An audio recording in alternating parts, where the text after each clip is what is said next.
juga. Kami dari SMA Negeri 3 Medan ingin mewawancarai Bapak atas tugas PPKN kami yang diberikan oleh Bapak Emiruddin Harahap. Oke. Sini Bapak sebagai responden kami, boleh kami mengetahui identitas Bapak, Pak?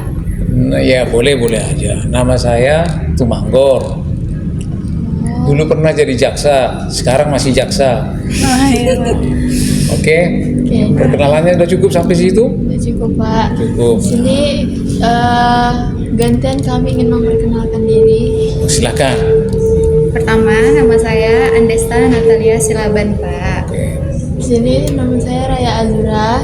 Raya Agira. Raya Azura. Nah, makanya kuat suaranya, Raya Azura.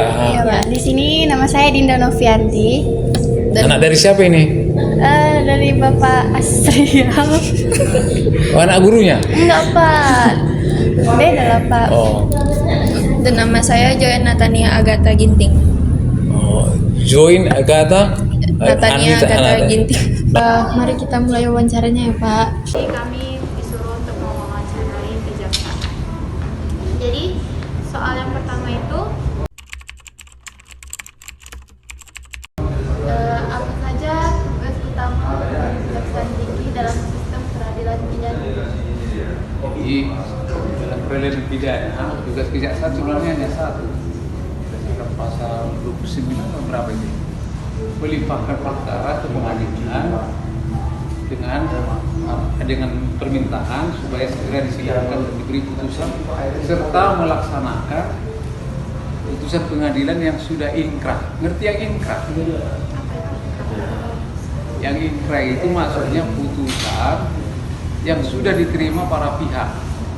Kalau perkara pidana kan para pihaknya itu tentu korban, terdakwa, jaksa penuntut umum, itulah para pihak. Kalau pihak ini sudah menerima, sudah inkrah, sudah bisa dieksekusi, baru yang kedua tindakan hukum lainnya. Tindakan hukum lainnya mungkin kalian nggak tahu, ada 25 tugas kejaksaan dalam bidang perdata dan pertahanan negara. Antara lain, kalau kalian menikah di bawah umur, bisa diminta oleh kejaksaan supaya dibatalkan perkawinan.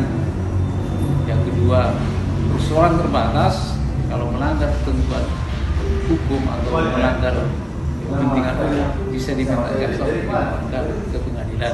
Oke, pertanyaan selanjutnya.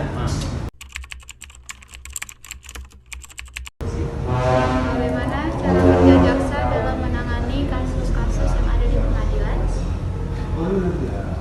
Jadi kalau kasus-kasus di pengadilan sesuai dengan KUHP itu tadi limpahkan pengadilan berkas perkara, dilaksanakan dengan surat dakwaan, ya udah dibaca.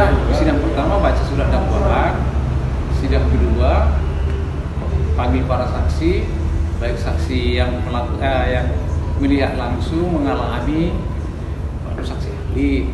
Sudah itu minta keterangan terdakwa.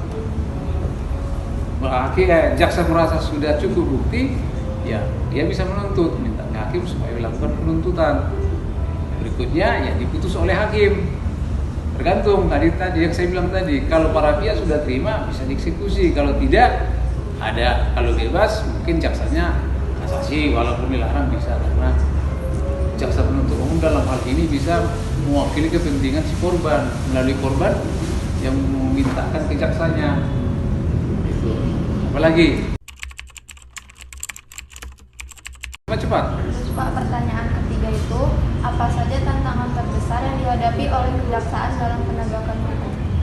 Tantangan terbesarnya klasik, anggaran yang sangat terbatas. Kedua, sumber daya manusianya jaksa penuntut umumnya cukup terbatas juga. Sarana prasarananya juga terbatas. Mudah-mudahan dengan pemerintahan yang baru ini anggaran untuk kejaksaan bisa bertambah supaya lebih lancar lagi nanti jaksa melaksanakan tugas-tugasnya. Lanjut.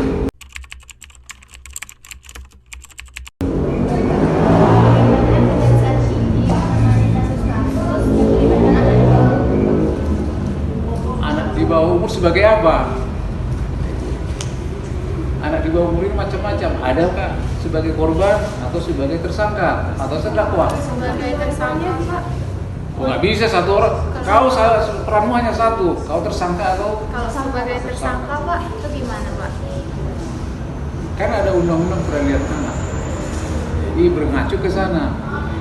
Yaitu harus didampingi oleh orang tuanya dalam persidangan maupun dalam pemeriksaan. Ada penelitian masyarakat dari Bapas. Jadi ancaman hukumannya separuh dari ancaman untuk orang dewasa maksimal.